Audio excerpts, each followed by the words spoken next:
محترم بزرگ اور بھائیوں، جمعے کا مبارک دن ہے۔ جس شخص کا جمعہ اچھی حالت میں گزر جاتا ہے اس کا پورا ہفتہ انشاءاللہ تعالی اچھی حالت میں گزرے گا۔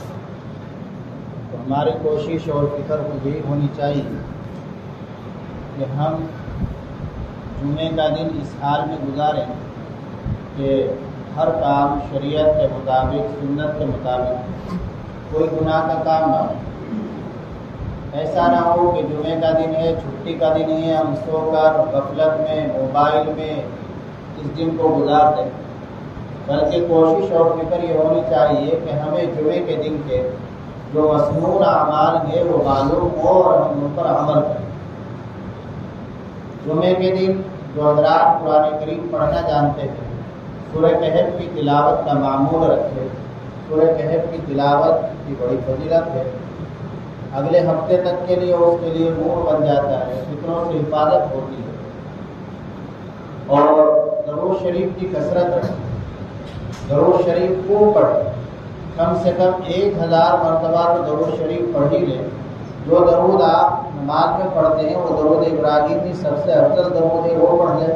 مختصر درود صلی اللہ علیہ وسلم یہ بھی ایک درود، اس کو پڑھتے رہیں کثرت سے۔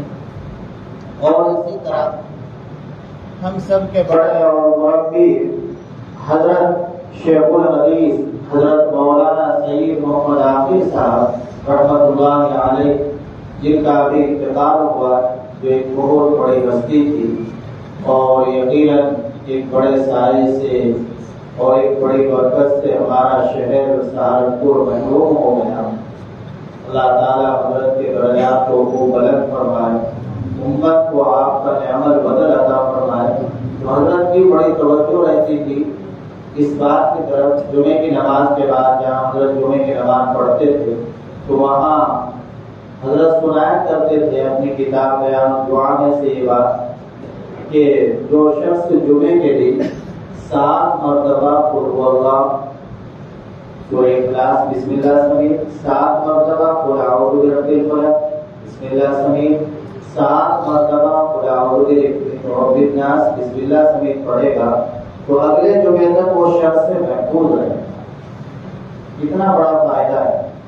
تو اس عمل میں زیادہ سے زیادہ 1 یا 2 منٹ لگے گی، آپ کی 3 منٹ لگ جائے گی، لیکن فائدہ اتنا بڑا ہے کہ پورے ہفتے کے لیے شر سے حفاظت۔ یہ فکروں کا زمانہ ہے، شر کا زمانہ ہے، حدیث شریف کا یہ عمل ہے۔ حضرت پابندی کے ساتھ اس کو بیان فرمایا کرتے تھے اور امت کو توجہ دلاتے تھے۔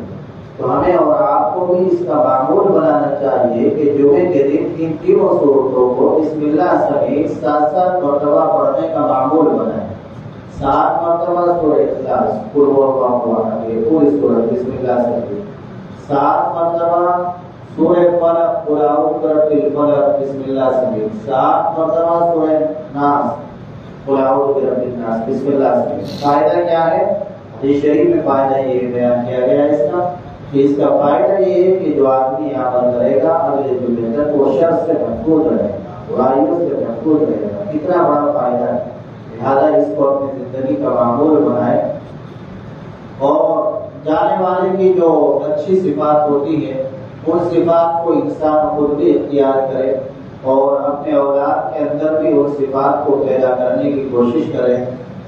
حضرت رحمت اللہ علیہ کے اندر بہت ساری اچھی صفات تھی، صفات حسنہ کا مجموعہ تھا، لیکن 2-3 صفات ایسی تھی جو بہت امتیازی تھی۔ ایک تو یہ کہ آپ جو بھی کام کرتے تھے اخلاص کے ساتھ اللہ کے لیے کرتے، خالص اللہ کی رضا کے لیے، دکھلاوا ریاکاری آپ کے عمل میں دور دور تک بھی نہیں تھی۔ اور اللہ کے یہاں وہی عمل مقبول ہوتا ہے، اللہ اسی کا اجر عنایت فرمائیں گے کہ جو عمل خالص اللہ کے لیے کیا جائے۔ حضرت فرماتے بھی تھے کہ جو عمل اخلاص کے ساتھ ہوگا وہ عمل مضبوط ہوگا۔ تو ہمارا بھی یہی عمل ہونا چاہیے، ہماری کوشش یہ ہونی چاہیے کہ ہم جو بھی کام کر رہے ہیں، دین کا کام کر رہے ہیں، جماعت کا کام کر رہے ہیں، پڑھنے پڑھانے کا کام کر رہے ہیں، نماز پڑھنے کے لیے آ رہے ہیں تو اس میں ریاکاری دکھلاوا نہ ہو، یہ نیت کر کر چلے میں یہ کام اللہ کی رضا کے لیے کرنے کے لیے جا رہا ہوں۔ اللہ کو خوش کرنے کے لیے جا رہا ہوں، کسی کے دکھلاوے کے لیے نہیں۔ کوئی ہمیں کچھ نفع نہیں پہنچا سکتا، کوئی ہمارا کچھ نقصان نہیں کر سکتا۔ جو اللہ چاہیں گے وہی ہوگا، نفع بھی وہی پہنچے گا جو اللہ چاہیں گے، نقصان بھی وہی ہوگا جو اللہ چاہیں گے۔ دنیا کی کوئی طاقت ہمارا کچھ نہیں بگاڑ سکتی۔ دوسری جو اہم صفت حضرت کی دیکھی کہ ہر کام کو اہتمام کے ساتھ کرتے تھے، نماز اہتمام کے ساتھ پڑھنا، کتاب اہتمام کے ساتھ پڑھنا، جو بھی کام کرے اہتمام کے ساتھ۔ تو اللہ کو یہی پسند بھی ہے کہ کوئی بھی کام وہ آدمی اچھے سے اچھا کرے۔ یہ